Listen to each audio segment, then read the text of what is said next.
Pinwheel for a second.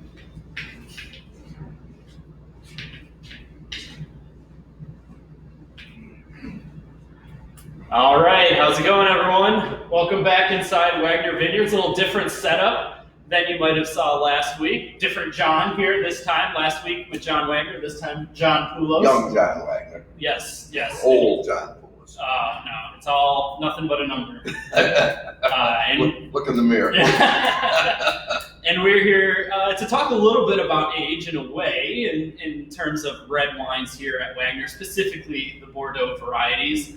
A little bit of housekeeping though before we get started. First and foremost, again, the reason why we are here, unfortunately, the tasting room is still closed. We are still open though for on-site purchases 7 days a week from 12 to 4, online sales as well with some shipping discounts. The online sales have been tremendous. Just thank you again to everybody who has been supporting us and who has been supporting the region, and that's why we still want to carve a little bit of time here to reach you guys, engage with you guys, and talk a little bit about what we love, and that is wine. So great wine. Great wine, not just any wine.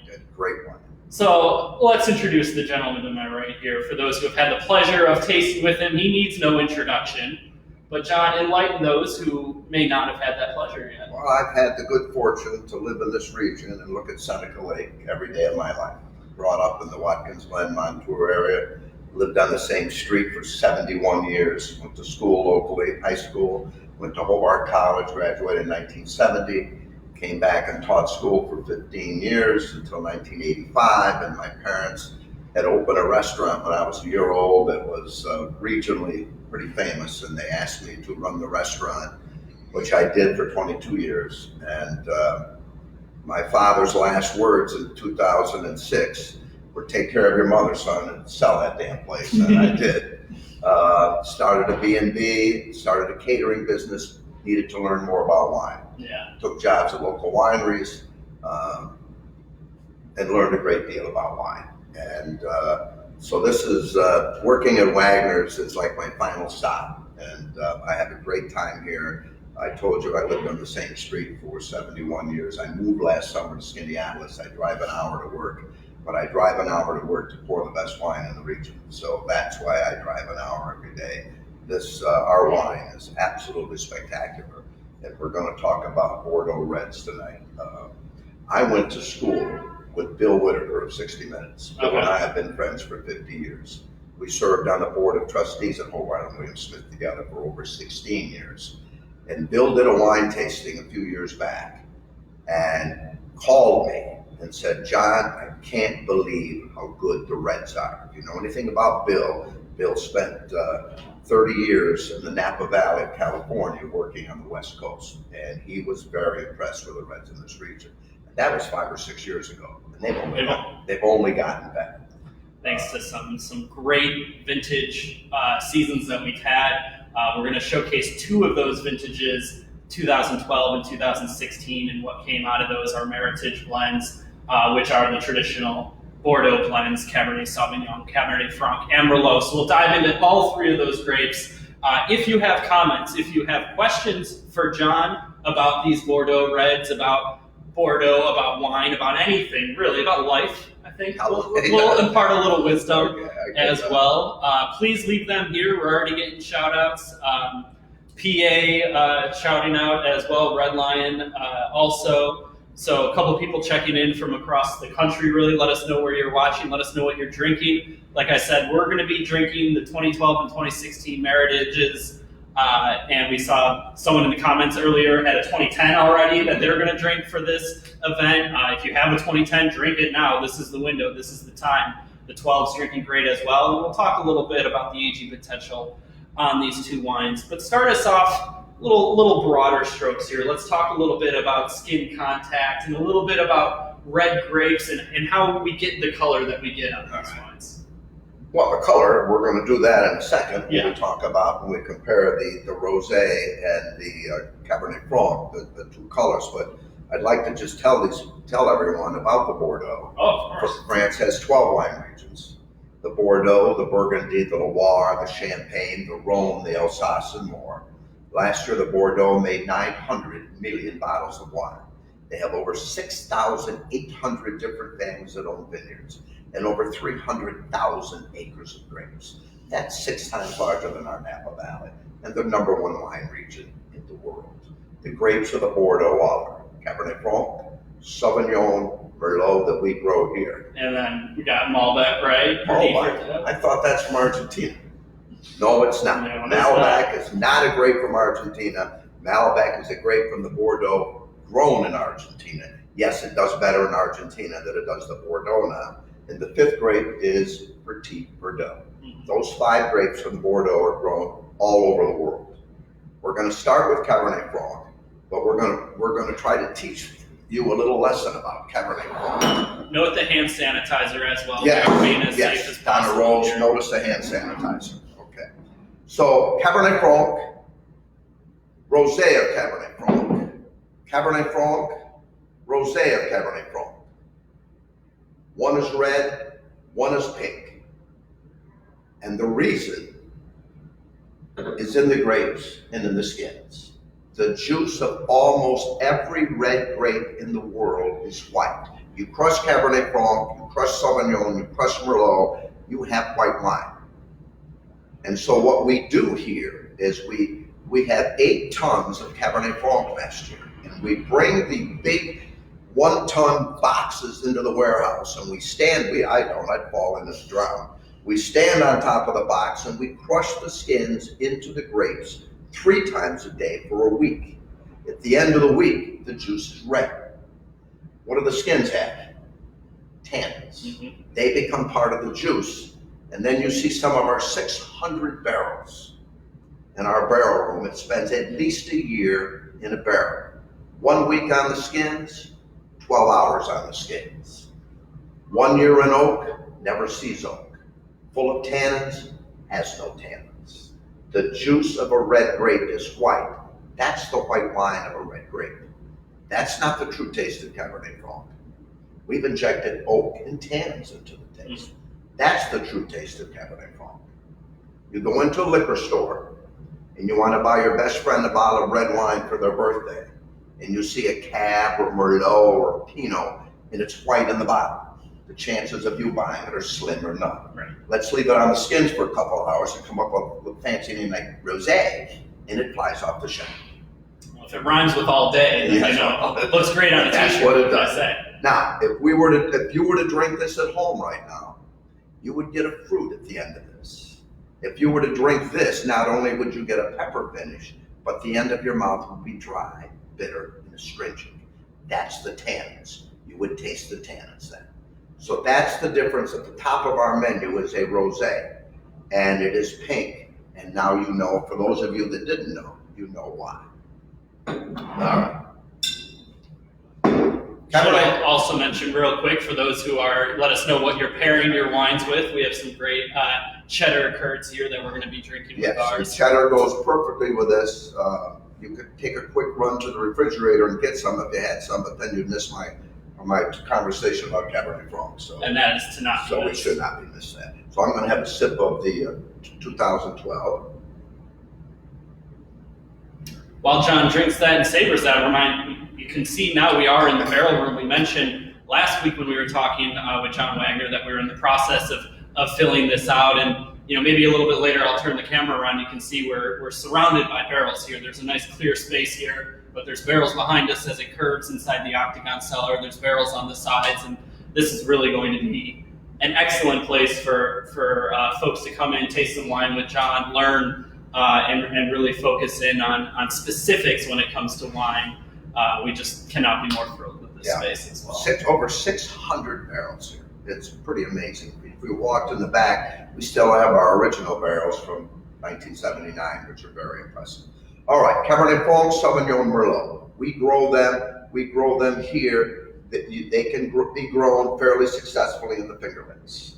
Of those grapes, Cabernet Franc is the first grape to enter the Bordeaux in the early 1600s, brought there by then Bishop Richelieu, who became the famous Cardinal Richelieu.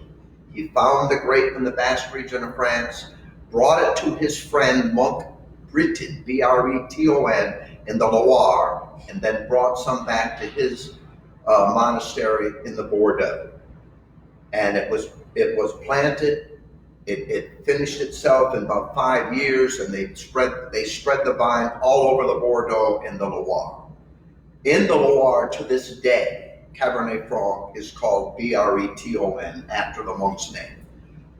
In most of the world, it is simply Cabernet Franc. It dominated France for 100 years. Cabernet in French means red grape. Franc comes from the Latin Franconian Rex, translated king of the Francs. It was known as king of the red grapes for 100 years. And the famed Richelieu, who you can read about in The Three Musketeers by Alexandre Dumas, if you remember him, and I'm going to start reading his other famous book fairly soon. And it dominated France for 100 years. Yet, Alex, you go into a restaurant and you say, well, I'm going into a restaurant a couple months from now. A couple months, or before. Yes. And all the time. So I've had the opportunity to be in more restaurants than you have, because I'm about 3 times your age. But you go into a restaurant and you order a cab. Mm-hmm. No one's probably ever said to you, would you like Franc or Sauvignon? I don't know. And we're going to talk about Sauvignon in a couple of minutes. Exactly. This grape, the Franc, really dominates the Finger Lakes as a Bordeaux grape, because of Franc, Sauvignon, and Merlot. This one does the best in cooler climates. Ripens a little quicker, right? Or it's hardier grape. It is a hardier grape. It ripens before Sauvignon, after Merlot, which we'll talk about in a few minutes, but it handles cooler climates a little bit better. Mm-hmm. Has a peppery finish, a little spicy. We get many people, especially from Pennsylvania, that come here and have not heard of Cabernet Franc.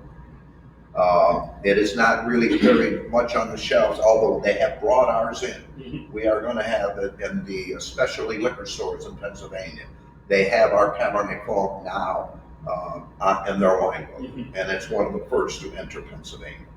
But it is not an unknown grape, but it's a grape that is not bottled all over the world. Like I said, it has a peppery finish. It goes really well with tomato, herby stews and lamb and things like that. It's an excellent wine. Do you drink much Cabernet Franc? I do now. You know, okay. I think we'll talk probably more about it in Merlot, but you know, as someone who came up on wine by watching the movie Sideways, you have these preconceived notions on Cab Franc and Merlot and Pinot Noir for the positive. It takes you a while. I also started drinking wine when I lived in California, and you just didn't see a lot of Cab Franc because they have no issues growing Cabernet Sauvignon and bringing those to ripen, over-ripen actually in a lot of cases. So, you know, you really start to get that appreciation when you come to an area such as the Finger Lakes, such as Virginia, New Jersey. The East Coast, you know, is really starting, you know, where we're focusing on Cab Franc and making the effort to bring it to,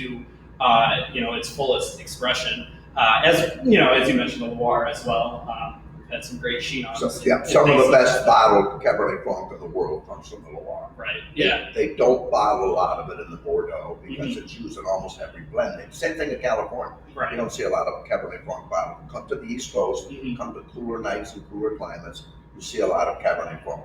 This is a really good one. How can I tell it's a good one? Because when I pour it, people love it. Mm-hmm. They love this wine. That's a great test. Okay. Good question here real quick from Marge Hoffman, similar when we were talking about drinking Cab Franc. She had a question of what temperature should you serve the rosé of Cabernet Franc? How do you like to drink your rosé?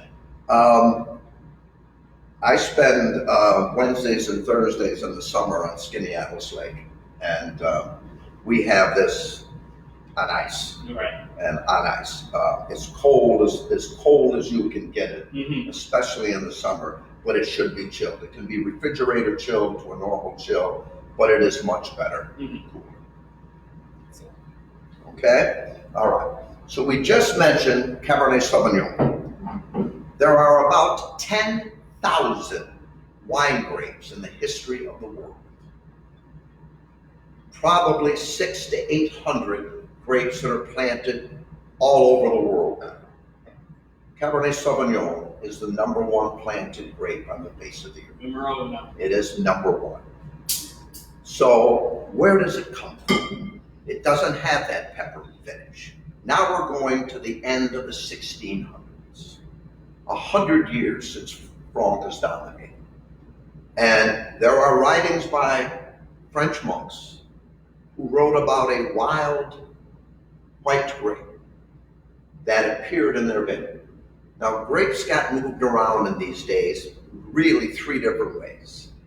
The monks moved them, the Roman Empire moved them, and birds moved them. And they would pick, they would fly, they would drop. The Roman Empire, when the Romans conquered a certain area, they would move grapes from where they came from and plant them someplace to take hold in that area. So the monks wrote about a wild white grape that appeared next to their Cabernet Franc grape. And for 30 years, they took care of it, they propagated it, and next to their massive Franc, they had this nice little vineyard of what they called the wild white grape. Oh, by the way, the word wild in French is Sauvignon. Wild white. And what might white be? And the Blanc, of course. Exactly. Wild white, Sauvignon Blanc, in the late 1600s, cross-pollinated with Cabernet Franc. Grapes open up as flowers. A couple of things could have happened. A bee could have touched the male part of the flower of a white grape, flew over, touched Cabernet Franc, and Cabernet Sauvignon was born. One vineyard could have been a little bit higher than the other, and when pollination happened, they blew down. Whatever. We know for a fact, in 1997, which I'm going to talk about in a few minutes, that Cabernet Sauvignon has two DNA signatures, Cabernet Franc and Sauvignon Blanc. You taste Sauvignon, you don't get the pepper finish because half the DNA of this grape is white, and it is the #1 grape in the world. Do you drink a lot of Sauvignon? Quite a bit, yes. You like Sauvignon? Yeah. Like I said earlier, I think it has to do with overall ripeness of it, and I think as you start to just drink more and more California Reds, and you see the alcohol percentages on those just continue to rise because they're dealing with a completely different climate than we are. While we're both dealing with rising temperatures, but for them it's starting at such a higher level. For those who have the 2016 Meritage or the 2012, you look on the back and you can see 64% Cabernet Sauvignon in the 2016, only 46% Cabernet Sauvignon in the 2012. And if you watched last Friday's talk with John Wagner, he mentioned how 2016 was more or less a California summer. It was a drought year, a lot of sunshine. Our Cabernet Sauvignon was able to ripen to the levels that you usually see out in California. We're still, though, talking about a wine that's 13.2% alcohol. So you get a lot of that traditional Bordeaux Cabernet Sauvignon taste in the 2016, and that is also why if you have a bottle now, make sure you get multiple bottles because 10, 15 years from now, this still will be drinking great. I've always said, Alex, if you can make great wine in Finger Lakes, you can make great wine anywhere in the world. Because this climate, the summer of 16, as you mentioned, it didn't rain for 13 weeks. Right. 17 rained every day. Right. But October was the best October in memory. We had 30 some days of warm days, cool nights, almost no rain. That was the 17. 18 just rained every day. Right. 19, we had a lot of rain, but we had some really hot sun and we had some hot days. And our winemakers are telling me that the 19 grapes seem to be a lot better than the 18 grapes. Although we've got some pretty good 18s upstairs. That's right. That we've already opened up, and that's, of course, to our winemakers, that's to their credit. But you don't worry about a lot of those things in Spain and Italy and Southern California about changes in climate. If you can make wine here, you can make wine anywhere in the world. Wow, in 2018, you had in 2 days the amount of rain you would get in a year. Yes. Over 12 inches of rain in this area, in the Lodi, Ovid, Valois area, and what that led to was culverts getting blocked, flooding, Roads closed. Roads were closed, and this was less than a week before we would traditionally start harvesting grapes. Yes. And this happens, and exactly, it's a testament to what work was done out in the vineyard, and then what work was done here. Recognizing which, we talked about last week, the Pinot Noir, our reserve Pinot, and why we haven't had one since 2016. It's that recognition of what's going to work and what isn't. So we're still waiting. Maybe it won't be exactly like 16, but the next time we get a growing season like that, that's when you're going to see another great Meritage. You sat last week with John Wagner, and John does not ring this bell and does not like to ring the bell about how great these wines are. And sometimes he tells me to calm down, and I say, John, we were just named Winery of the Year. Our dry Riesling was just named Best Riesling, Best Overall Riesling, Best White Wine in New York. I will say that if I want to. But John is considered one of the best vineyard masters in this entire region. And when people buy John's grapes and they use John's grapes, they're getting as good a grape as they're going to get anywhere in this country. And he doesn't ring his own bell, but I do it all the time. So, and I'm still here. Moving on. I want to talk about some Merlot. Let's do it. All right, let's do the third leg. Now, what we're doing is talking about the grapes and the wines that are combined to make a Meritage, which is a Bordeaux. There are 6,000 wineries in the Bordeaux. Every one of them makes a blend called a Bordeaux. You don't go anywhere in the Finger Lakes and not find the name of the winery and Riesling on a bottle. Mm-hmm. Well, in Bordeaux, that's what you find. And we're going to talk about the where the Meritage came from, but it is a Bordeaux, and it is a blend in this region of Cabernet Franc, Sauvignon, and Merlot. Malbec is very difficult to grow. My friend Ted at Thirsty Owl has about a half an acre. Standing Stone has a Petit Bordeaux. That's about it. Right. You're going to make a Meritage in this region, a Bordeaux-style wine. You're going to make it with Cabernet Franc, Sauvignon, and Merlot. So the last that we talk about is the Merlot, which has perhaps the most interesting story. Okay. I like to tell people, just because I like talking, I guess, that God made grapes on day 3, and he made blackbirds on day 4. And they've been eating those grapes. He's got a sense of humor. Yeah, and they've been eating those grapes ever since. Mm-hmm. There's not a vineyard on the planet that doesn't worry about blackbirds eating grapes. And the monks in the late 1700s, we know they had a minimum of 5 vineyards. We know that. This certain monastery had a minimum. We know they had Franc, they had Sauvignon, they had Malbec, and they had a couple of other grapes you may never have heard of. One of them perhaps, the other one certainly not. We know they had a minimum of 5 vineyards.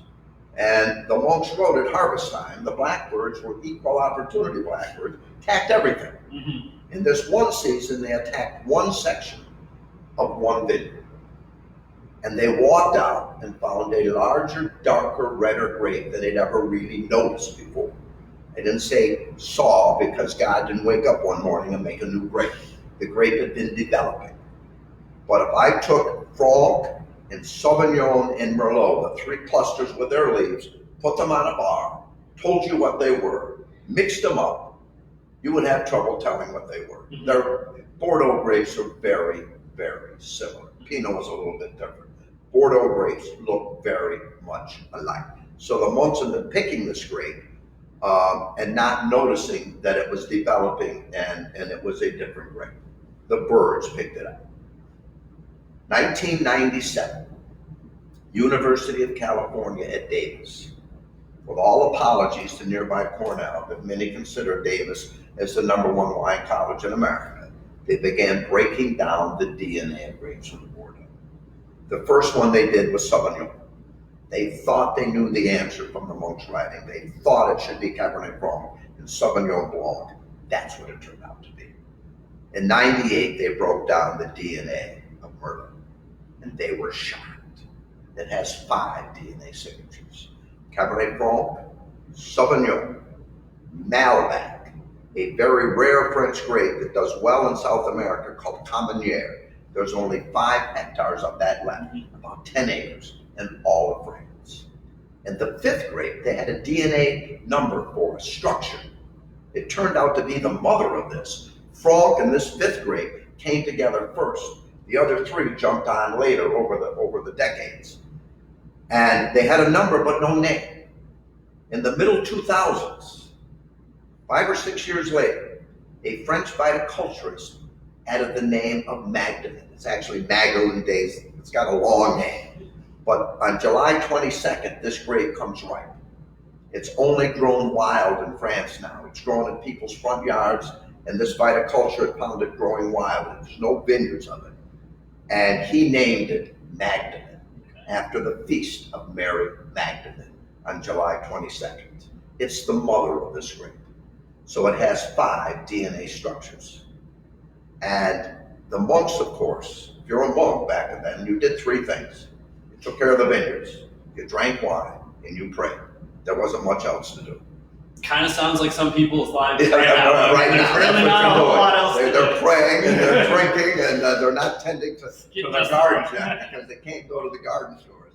Anyway, the monks named this grape.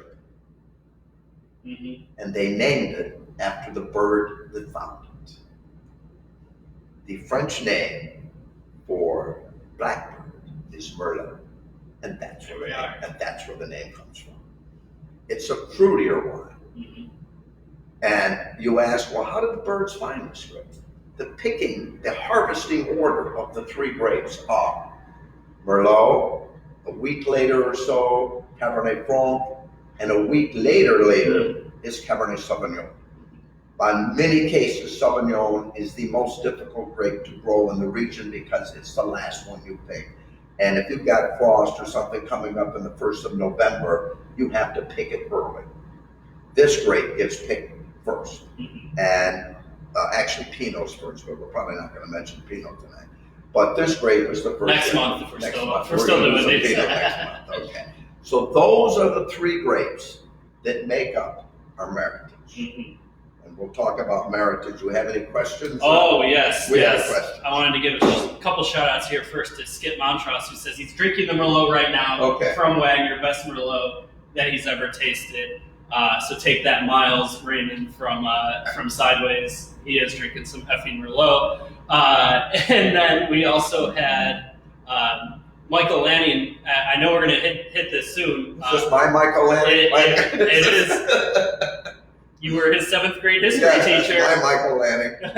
He really does want to hear the Meritage story. But just real quick, right before that, when you buy a Bordeaux, it's not going to tell you a lot of the time what the percentages are. And especially if you're drinking, if you look up the chateau of where you're getting the wine or the region inside the Bordeaux, if it's on the right bank, usually it's mostly Merlot. And that's just always interesting to me, where everyone thinks Merlot is, it's just always Cabernet Sauvignon. Not only do you have potentially 4 other grapes in any number of percentages, you're sometimes even drinking Merlot at dominant ones. But at least here at Wagner, we help you out. I taught school 15 years. Michael, who became a storied principal in Elmar, he turned the whole school around. He was probably one of the best 5 kids I ever had. So hello, Michael. Well, there you go. Okay. Hello. What better introduction here than to answer Michael's question? So hello, Michael. All right. The regions of France are territorial. You don't say. The Bordeaux is a region of France, and Champagne is a region of France. And you all know, or most of you know, that if you bottle a champagne type product, you can't call it champagne. It's the same thing with Bordeaux. There are agreements. The first agreement was the Treaty of Trent about the champagne in the 1800s. And then the Treaty of Versailles actually had, in the Treaty of Versailles that ended World War I, a stipulation that you can't call a bottle champagne. But if you know anything about history, we didn't sign the Treaty of Versailles. And in 1919 is when Prohibition started. And no one was worried about that. But over the years, we've made agreements with foreign countries not to put Bordeaux, Burgundy, Champagne on bottles. And in 1964, we established bourbon and rye as products of the United States. And if you make a corn-based whiskey like in Canada, you can't call it bourbon. So we traded and they traded, which meant if you had in California a nice blend of Franc, Sauvignon, Merlot, you couldn't put Bordeaux style wine on the bottle. And you had to put red table wine. And in 1988, the California winemakers had enough.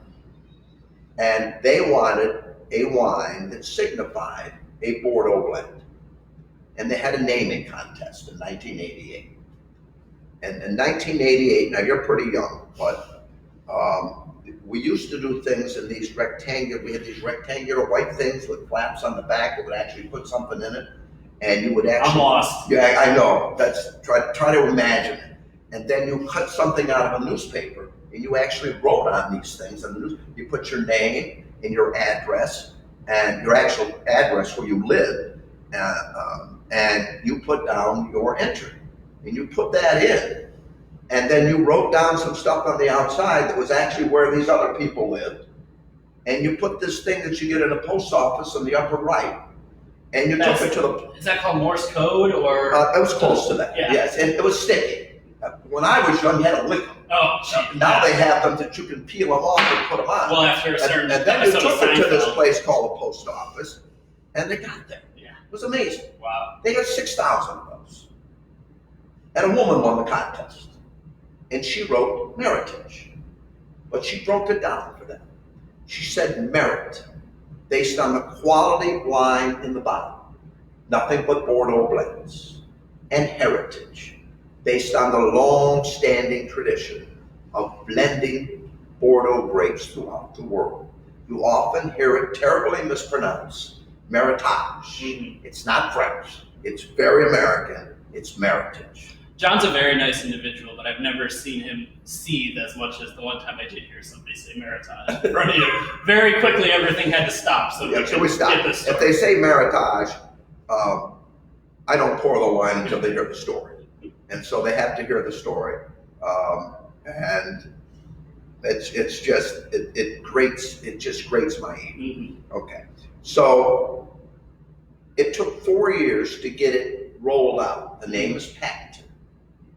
There's today 357 wineries in America that can put Meritage on the bottle. You pay $1 a case, up to 500 cases, and you join the Meritage Alliance. Now, in the Burgundy region of France, where Pinot Noir is king and Chardonnay is king, if your family has been making Burgundy for 500 years, and you're rolling out the 216 Burgundy, you have to have somebody from the Burgundy Foundation come and approve it. Mm-hmm. Well, the Meritage people don't have a police force, but they ask you to do certain things, and it's like an honor system. Sure. You can use any of the 5 or 6 Bordeaux grapes, Franc, Sauvignon, Merlot. Not any Malbec around here. Certainly not any. Well, there's a little Petit Bordeaux, a little bitty Malbec. There's almost there's no Cabernet that I know of. There's certainly no Magdalene, but those are the grapes that you can use. Mm-hmm. You can't use more than 90% of one of them. Mm-hmm. That's the maximum. And you promise only to make it when all your grapes came in perfect. Well, they came in perfect in 10, in 12, and the 16 we had. And we haven't made it since then. Correct. Because of the rain. We don't get the sun when it rains. You don't get the proper bricks of sugar when you bring them in. And the next one we might have would roll out in 2022. Right. And we don't even know that yet. Our winemakers don't know if the 19 that are sitting here among us are going to be good enough to make a Meritage. We don't know. Can't see much. You can't see much, but they're all individually, and then you put them together. What they do is they mix different percentages. Now, get my glasses here. Read which one is the 12? Right. So read the percentages on the 12. 46% Cabernet Sauvignon, 39% Cabernet Franc, 15% Merlot. This is the 16 is 64% Sauvignon, 18% Franc, and 18% Merlot. Mm-hmm. And what you do with that is your winemakers will come up with maybe 5 or 6 different blends. Mm-hmm. And they write it down in the computer what the different percentages are, and then they let it sit, and then they have like a taste of where Well, they'll sit there and taste all 6 and talk about it and eliminate some and have it down to 3, and then finally they get to the blended, and then they make the Meritage. And so that's what we're looking at now. And the 16 has been out for a little over a month. And there's not a whole lot of it. And there's not a whole lot of it. The 12 is really, the color, it's even darker, it's aging beautifully. Well, this is where I'll shout out Charlie Belinsky, who said he's watching on a 65-inch TV right now. He probably can see these colors perfectly right now. It's my daughter there, Charlie. I believe that comment has come through, yes, that's your daughter. It's my daughter there. So my daughter lives in Rochester, and she's a workout fanatic. Okay. She's CrossFitter. Okay. And her good friend Charlie Belinsky has brought some weights into his house, and the little gang, because the gym's not open, get together. And Charlie wrote me a very nice note yesterday. I published a little picture of my daughter when she was 4 or 5, and he told me her smile hasn't changed, and so it was very nice. And, I thank you, Charlie. Thank you very much. Yes. Give my daughter a little kiss on the cheek, if you would. But I see a lot of people now talking about how they need to go get some of this 2016. I know that I mentioned this last Friday too, and I'll continue to mention it because we don't know what else is coming. Now is the time to hold on to that a little bit. I mean, it tastes great right now because of how great that growing season was. Though this wine is going to last for quite a while. Seeing a couple comments again about the 2010. Talked with John Wagner just a couple days ago. He just drank a 2010, thinking now's the time on the 2010. For the 12 as well, there's still a little bit more time. It's drinking deliciously right now, though, too. So that's what you're looking at for that 3 years, those 3 bottles of Meritage that we have right now.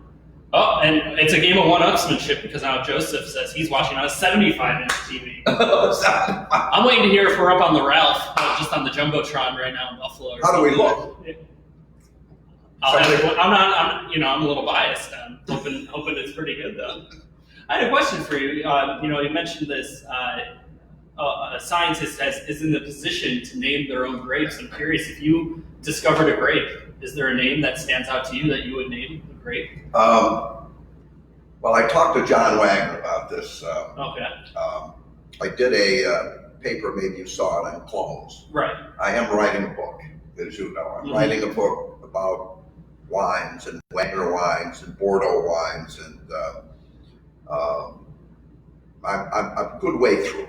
And I did the chapter on Gewürztraminer, which has a very, very, very, very past. How long did it take you to spell check? How many times did you have to type it to get it right the first time? I just type it wrong. Okay. And then let the computer do the rest. And it puts the accent in. Okay, that's true. If I spell it correctly, the accent won't come in. I have to highlight it and go. So if I spell it wrong and then I click it, it puts it in. So that's efficiency. It is efficiency. Yeah. So if you asked me to spell it right now, I probably couldn't. But if I had my computer, it would come out correctly. But Gewürz, I talked about University of California, Davis, and breaking down grapes and the DNA. There are some that are so old that they can't do it. And Gewürztraminer is one of them. And there's a family of grapes called the Traminer grapes, which comes from South Tyrol, which was part of Austria, is now part of Italy after World War I, that were taken by monks through Europe. And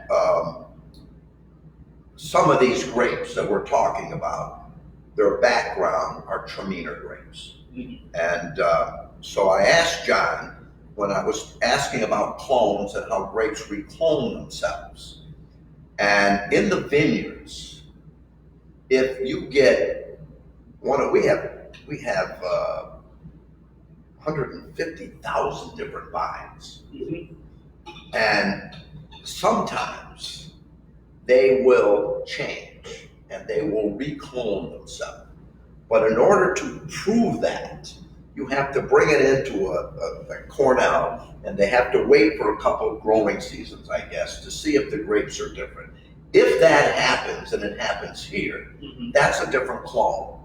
And John said I'd call it a Wagner. So I'm guessing if I had my own grape, I might name it after my daughter. Okay. But it would be Hopi. That's her nickname. Okay. And she's watching now. She's probably turning red. But I would name it. It would be a nice name for a grape, Hopi. And that's after Hobart.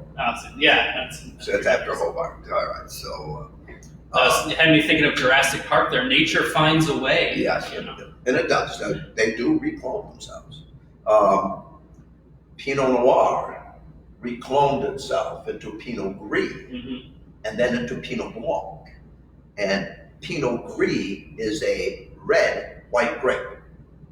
And for years they were turning the Pinot Gris, the mutation, trying to make a red wine out of it. It didn't taste like the Pinot. And then somebody said, let's turn, because the juice is white, let's try a white wine. And that's today, it grows like a gray grape. It's not red, it's a little off. Right. And then it further cloned itself into Pinot Blanc, which is a green grape, which is a white grape. So that too, grapes reclone and mutate, and we think maybe our Pinot is even part of that story. Charlie confirms your daughter turned red. Okay.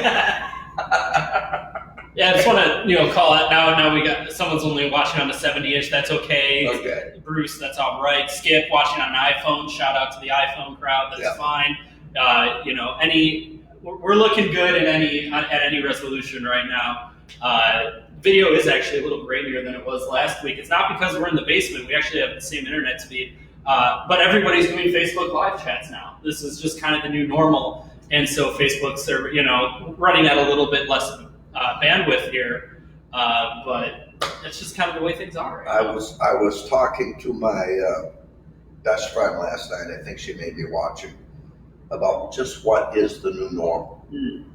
We won't know what the new normal is for a very long time.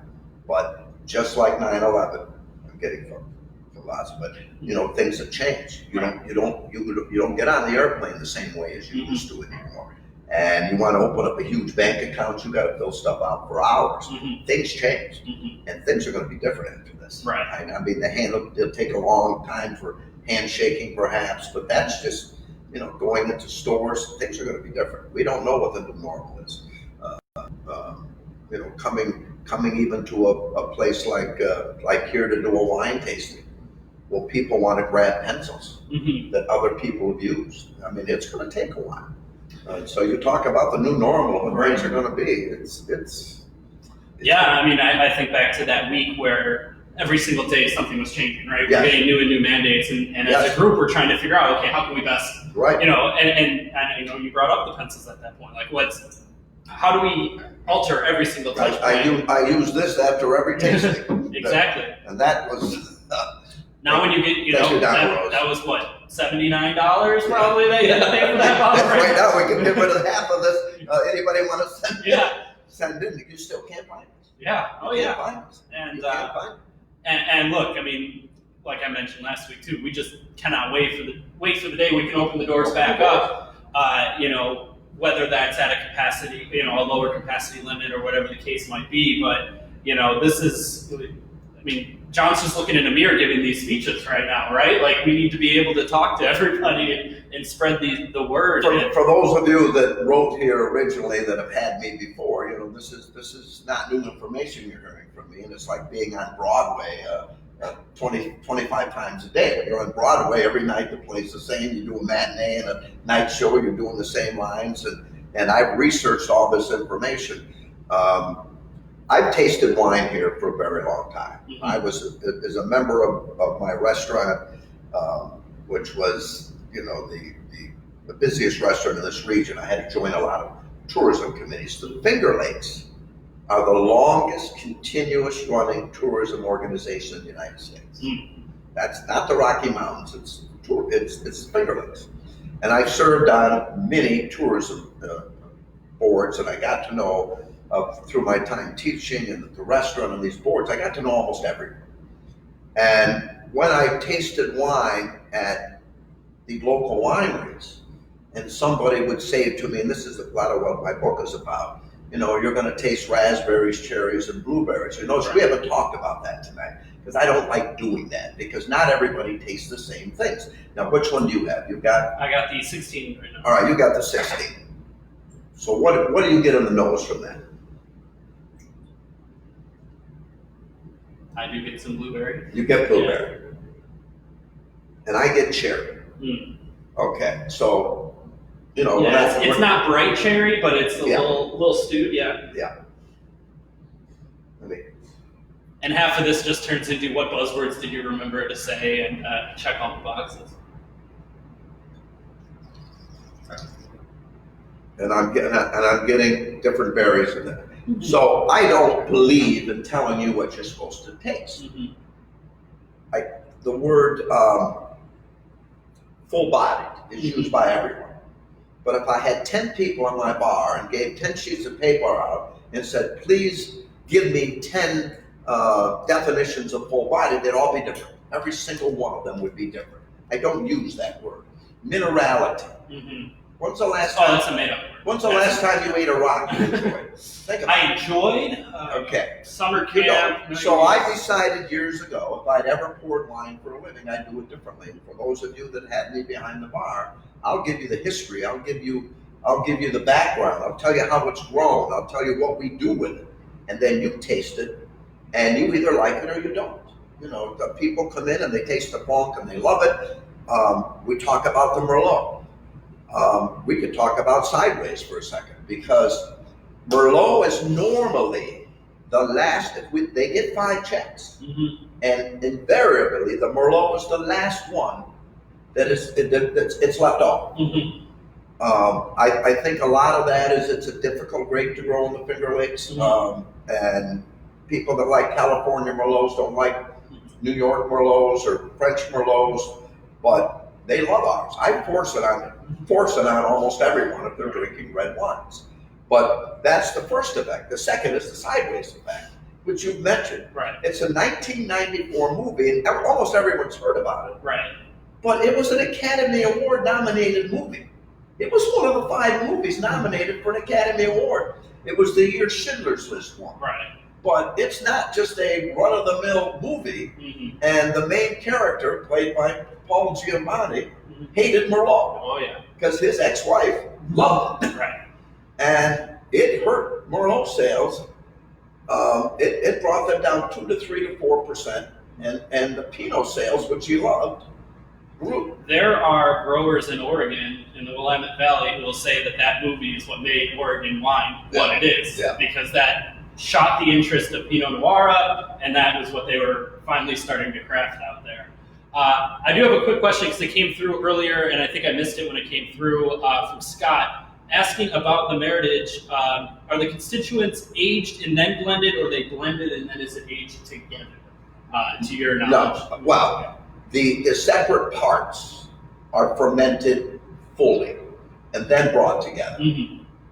And then they're put in a barrel and aged for well over a year. So the Franc, the Sauvignon, and the Merlot are each aged in different tanks, as I understand, and then they're brought together and then they're barreled. Now, I could be wrong, but I think that's what they do.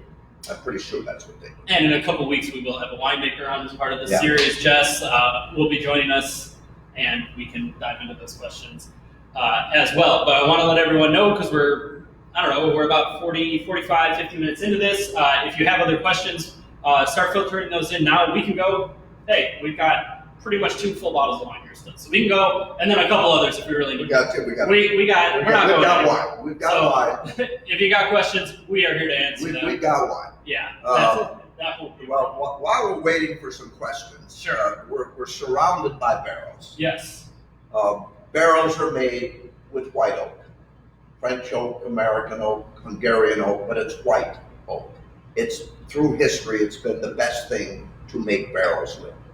When you cut down an oak tree, it's about 85% water. And it needs to be brought to 15 to 18% water.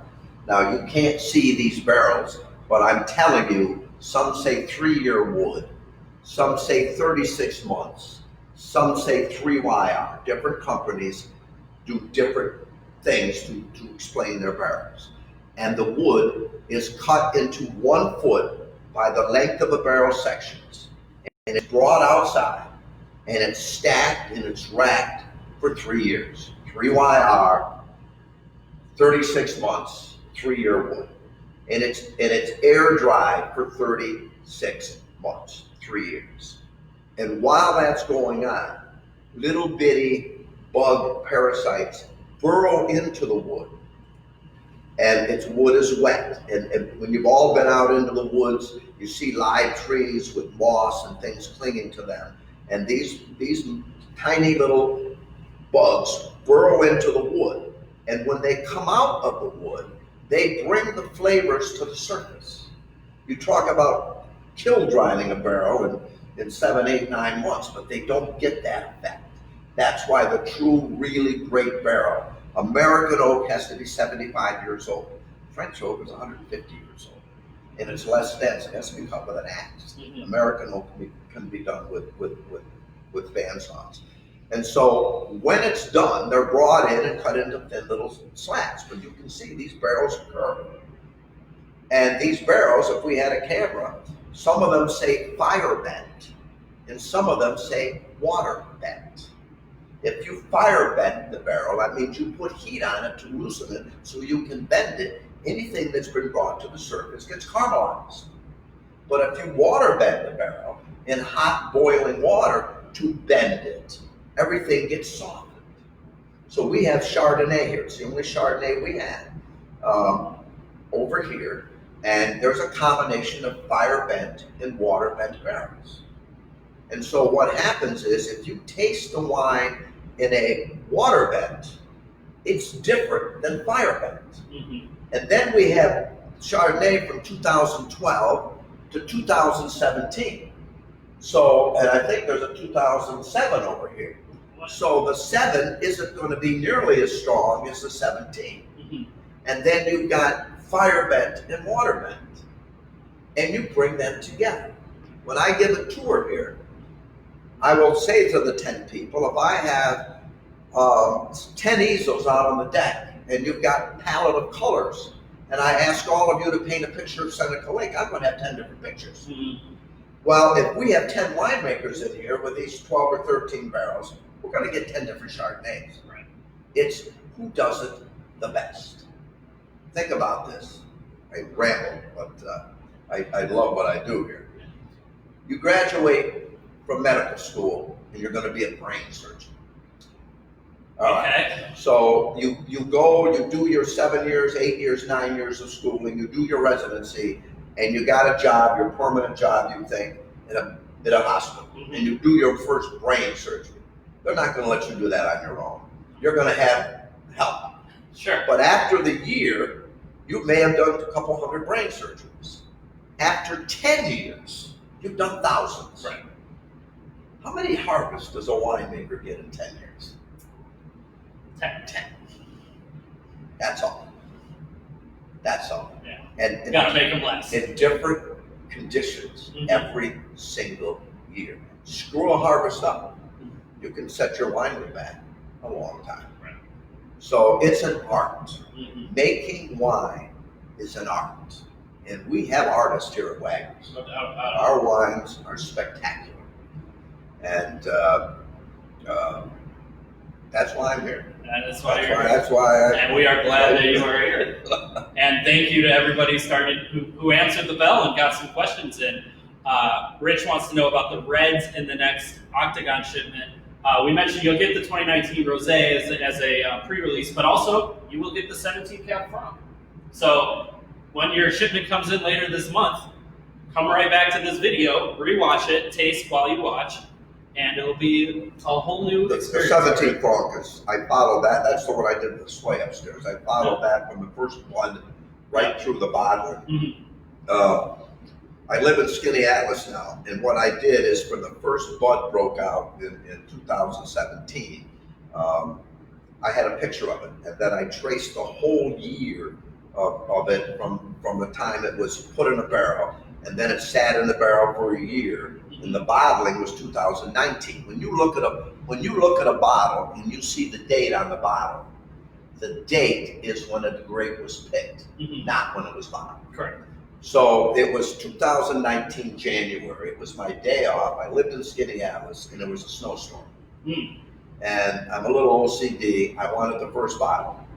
And I drove, which is normally an hour, about an hour and 50 minutes. Mm-hmm. So I could get the first bottle that came off the line. And that's upstairs in the display case. 2017 is a great Cabernet Franc. Great year.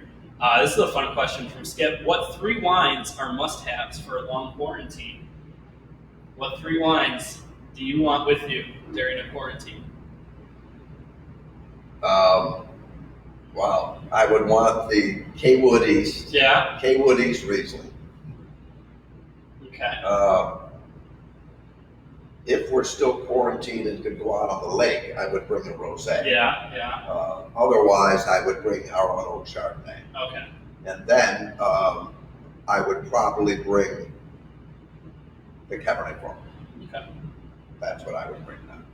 And I only drink Finger Lakes wines. If I go into an area restaurant, and I mean Rochester, Syracuse, and they don't have Finger Lakes wines predominantly on their wine sheet, I call over the owner, the sommelier, and I ask him why not. Mm-hmm. And I put a lot of wine in restaurants in this region. Our wine. There you go. Our wine. There you go. Patty wants to talk a little bit more about the barrels. Are the barrels behind us right here? Different toasts on the same barrel, different colors, all the same origin. We mix it up. We use We have a lot of different companies. Yeah. And they do it a different way. Wine barrels are toasted or water bent. They're not whiskey barrels. If you know anything about whiskey and American bourbon and rye, those are in oak charred barrels. They're burnt. Mm-hmm. These are toasted so they can be bent. Now there's medium toast and heavy toast, and that's up to a winemaker. The charring of a whiskey barrel happened after the American Revolution, when there were no barrels. If you think about it, the only thing to send anything with back after the Revolution, we were no longer paying taxes, was in a barrel. Mm-hmm. There were no plastic containers, no cardboard boxes. So if you had a liquid, or if you had dried fish, or if you had salt, if you had anything, nails, it had to go in the barrel. Mm-hmm. So it took 3 years to make a good barrel, because if you don't let the wood dry, they split. Mm-hmm. So you had to dry the wood. And so there were huge barrel shortages. So the whiskey making came to a stop. So long story short, and a simplified example was, if you were a cottage whiskey maker, and that's where most of it came from, Mm-hmm. farmers that had whiskey backgrounds and had stills in their garage would make whiskey, and then they would bring it to the general store and they would trade it. So if you were in a general store and you didn't have a barrel and hadn't made whiskey in 6 months, and the general store order said, I got my whiskey barrel, my pickle barrel that's had pickles in it for a year, would you like it? You said, sure, you took it home. Now you got your clear bourbon coming off a still, corn whiskey. Are you going to put it in a pickle barrel? The brine would be quite the extra. So how did you clean it out? You burnt the hell out of the inside of the barrel, and you charred it, and they found out the whiskey tasted better. Yeah. And that's the background of charred barrels. They don't char wine barrels. They're toasted. Interesting.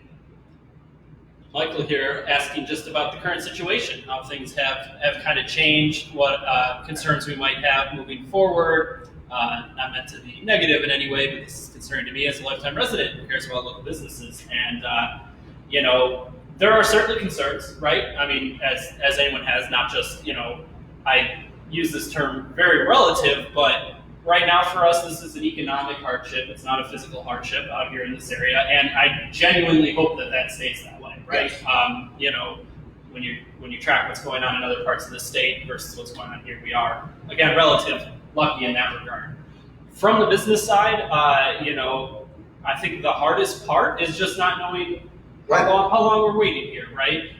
This time of year is not the end-all be-all for visitors. We don't see a lot of visitors this time of year. I said this morning, yeah. Thank God this didn't happen start in June or July. Exactly. And all we can hope at this point, it does not go into June or July, because then it is going to be an issue, even if there's, we're able to start bringing people for outside events and things like that hurt on the tourism side of things, having people come out to this area is going to be drastic. Now, we've had a great support from our community right now. It was nothing to put a bigger smile on my face than coming in today and seeing the 3 large pallet boxes of shipments that were going out today.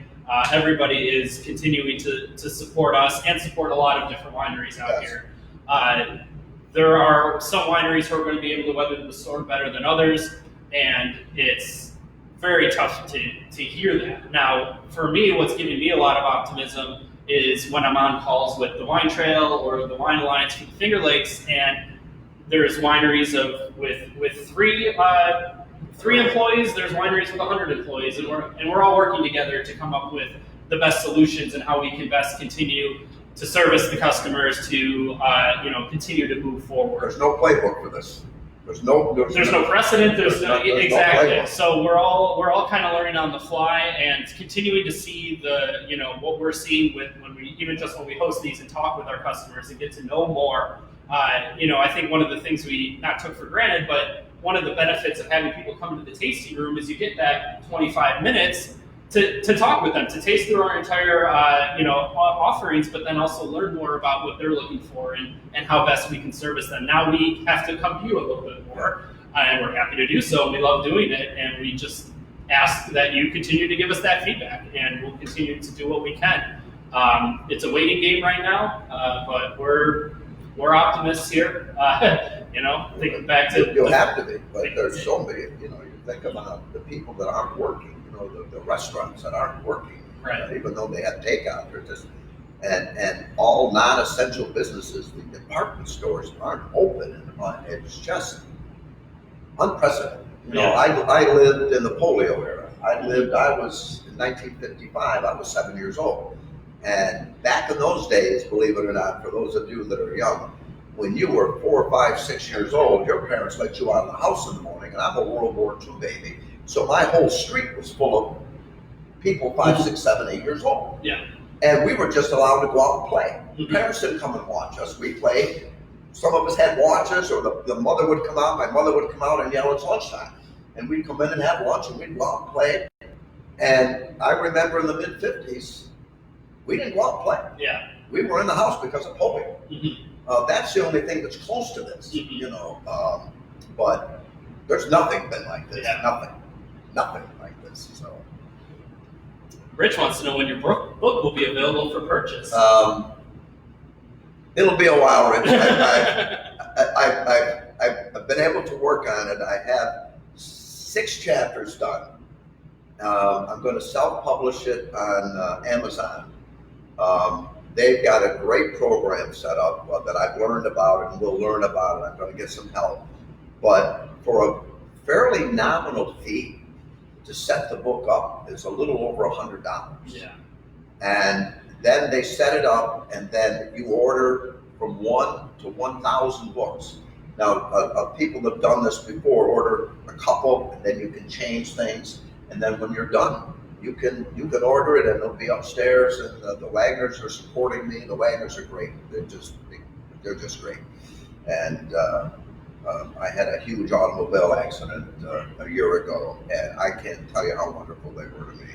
And that's one of the reasons I drive an hour every day, is I don't want to be anywhere else. Yeah. This is where I want to be. And they're going to support me with this book, and it's a lot of information. There's a little more in it than even I thought it would be. Yeah. But I want it to be good. So yeah, it'll be out hopefully within the year. Yeah. Hey, well, a year from today, hopefully we're all reading the book, and in little notes, you'll be like, I remember watching when this story was told on Facebook. Good questions here from Joseph and Karen. We'll hit Joseph's first. Just asking about why white wines have turn-off caps and not corks. We went through this a bit with John Wagner and the Stelvin screw caps that we use on the whites. Basically, especially for the aromatic whites, we want to ensure that when you open that wine, it is as fresh as when it went into the bottle. Now with corks, 99% of the time that's the case. There is some cork faults though, and then also little bits of oxygen do get in through the cork to the wine, and that's actually a good thing. Too much oxygen will ruin the wine, yes, but but you want those little bits, and that's what's going to age the red wine so and well. it softens the tannins. Exactly. And the white wine has no tannins. Yep. And so we were a leader. Mm-hmm. We were a leader of the screw caps. And the American public resisted screw caps for years because of Boone's Farm and Strawberry Hill. So if you saw a nice Riesling with a screw cap and at the liquor store and a nice Riesling with a cork, you grabbed the cork. Mm-hmm. The public is learning now that there's nothing. Australia and New Zealand have gone to all screw cap. Mm-hmm. They think, well, when a wine is bottled, oxygen gets in and it doesn't go anywhere, it stays there. And the thought behind corks in a bottle is a little bit more oxygen multiplies every year to soften the tannins. Well, the Australians and the New Zealanders think that oxygen multiplies on its own. It'll make a red wine last even longer. Mm-hmm. There are red wines that can last 20, 30, 40 years under proper conditions. I do want to shout out the best red wine I've had under screw cap, John Duval. He's a former winemaker at Penfolds in Australia. Yes. He now has his own brand. Yes. And his Shiraz is in a screw cap, and it's absolutely phenomenal. Yeah. Yeah. And you don't have to bother taking out a screw cap. So that's and John Wagner mentioned also last week. It is more expensive for us actually to do the Stelvin closure than it is for a cork, but we just feel that it's that much more important. Question from Karen that I'll pitch directly to you. Is there a difference between how Riesling is made or grown in the Finger Lakes compared to Germany? Yes and no. I tell people all the time that in this region we have very steep. Seneca Lake, if you're familiar with it, has very steep sides. It's in some places a mile wide. It has shale, limestone, and clay soil. We're on the 43rd parallel. And today, as a matter of fact, in the Finger Lakes, it's about 45 degrees and it's very cloudy. Today in the Moselle River runs through the Rhine of Germany. And today it's about 48 degrees and cloudy. The sides of the Moselle are very, very steep. The Moselle is about the same width as Seneca Lake. It has very similar soil. So when the grape was first brought here in 1958 and planted by Dr. Franc at Amersfoort, it has flourished here. The best Rieslings in the United States come from the Finger Lakes. But the winemakers in the Finger Lakes in the United States don't do the same things as they do in Germany. And Germany has classifications for their Rieslings. And I wish my friend, I have a good friend, Jacob Altman, was here, who made wine in Germany. And if you're listening, Jacob, I'm thinking about you. But if you read about the difference, they just make the wine differently. They harvest it a little bit different, but basically they're the same. The growing areas are very, very similar. A little steeper. Yes. Oh, it is steeper. Yes. There's a vineyard there that's 60 degrees. Yeah. And they lower the workers down with ropes. But the views are phenomenal. Yeah. Much like you. Yes. Matthew, I think here is. I think he knows the answer he's going to get, but asking anyway. Ask John how his day is going. This is one of my favorite exercises as well. So, John, how are you doing today? I'm having the best day of my life.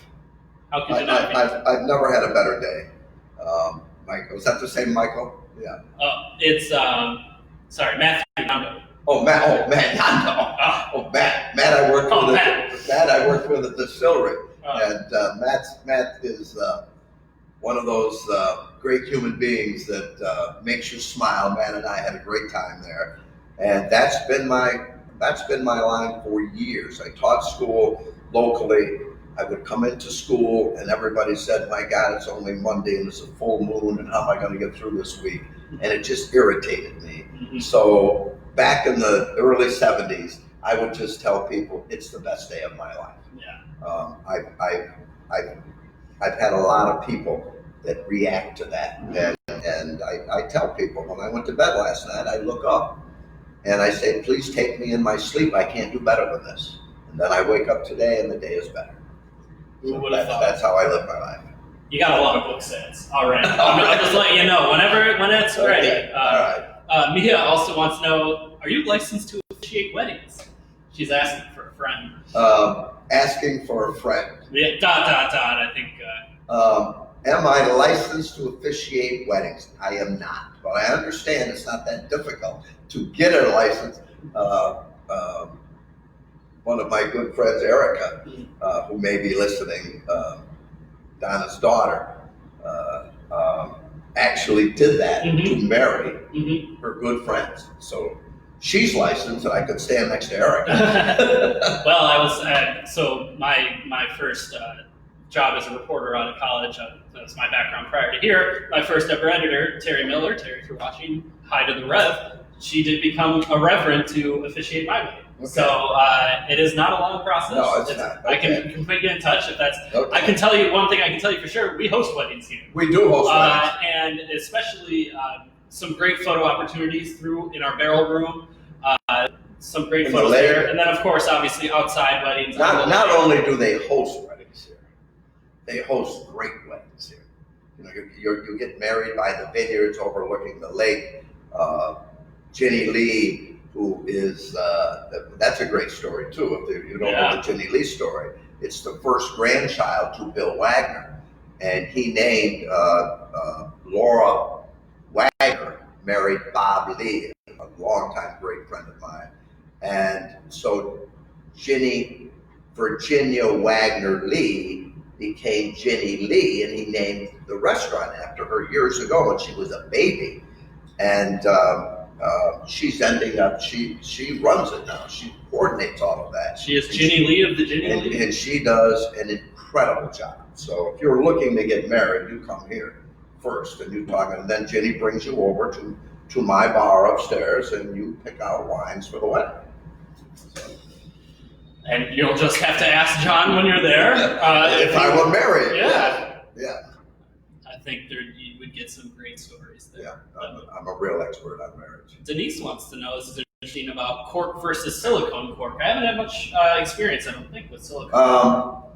From what I've read, and neither have I, they're not a good idea.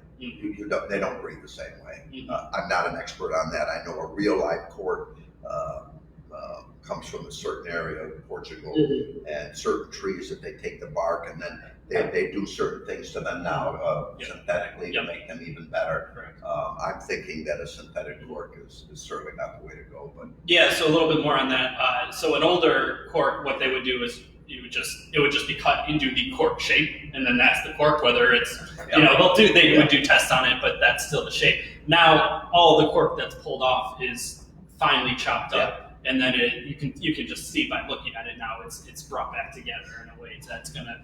They take the bark off the trees and then they rebark themselves in 3 or 4 years, and I think there's a span of 7 or 8 times you can do that. So it's pretty. I did some reading on that. We've hit all the questions. If anyone has any additional ones, be sure to throw them in now, real quickly, because thank you for everyone who's stuck through. We've had everyone's been. Good amount of people have been watching through. Thank you for joining us.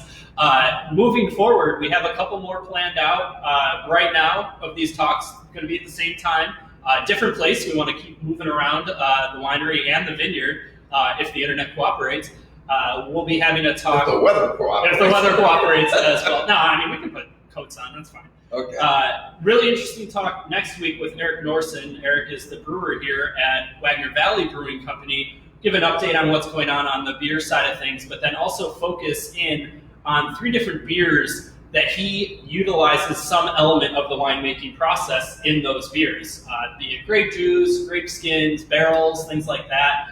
It's going to be really interesting, so we'll have more info on that on the Facebook page on Tuesday. We're going to look to put together a package, so if you're in New York State, we can get you those beers as well, which would be very interesting. You can taste along with us. The following week, Ian Wagner, son of John Wagner, and John Wagner, I believe, might be making an appearance as well. We're going to talk a little bit about sustainability in the winemaking and in the grape growing process. That's an area of interest for him. I think it's also very interesting to talk about kind of the next generation of Wagners here, because if that's one thing we know here at Wagner. We're all treated like family, but there's still a lot of pride in the fact this is a family-run business. So I think that'll be really interesting. And then at the last Friday of the month, We're going to have our rosé, our 2019 rosé will be released by then. So we'll bring the wine, potentially the winemaking team, at least one winemaker. At least one of them. We're still working to finalize schedules. On, one of them. To talk a little bit about that and about the process of winemaking. Was his fee more than we could afford? Yeah, our people are still talking to his people, and we'll have to see. You know, the winemakers, we have to mention, were gracious enough to yield some of their barrel space for this tasting experience. So, you know, that in and of itself, we're indebted to them. For those of you that I poured for before, I hope to be doing much of my tasting, or a lot of my tasting, down here now. And, you know, special groups and special times, and don't have to worry about the rowdy, noisy us groups. And so that's what we hope to use part of the space for, to give you even a better experience. And we're looking forward to that. And if you're part of the rowdy, noisy crowd, that's okay. That's we still okay want too. you. Please, now, you know, maybe you'll feel a little, you know, you'll still be able to be as rowdy, if not more rowdy, up in our regular tasting areas. Any parting thoughts from you, Mr. Pulos? No, I've enjoyed this. I enjoy every day I'm here. I can't thank the Wagners enough for putting up with me, and I couldn't be happier. I'm 72 years old. My father worked literally almost to the day he died, and I will do, as long as I'm able to, I will do the same thing. So, on that uplifting note, I'd shake your hand, but let's just tap a glass and. Okay. Hold on. Let me see that. Put that. All right, there we go. Perfect. Okay. Thank you. All right, folks. Thank you all for tuning in. There's going to be an awkward second here where I have to get up and hit to end the video, but cheers. Hopefully you still got some wine left. We'll see you guys on Facebook. If you don't, online. We have it in 2 days. We'll have it in less than 2 days. If people in New York are getting their wines very quickly, and we are happy to bring it to them. Okay. So, if you have any last thoughts, you want to sing a song? No, singing is something that I have chronic lyricosis. Sorry, guys. All right. See you next time.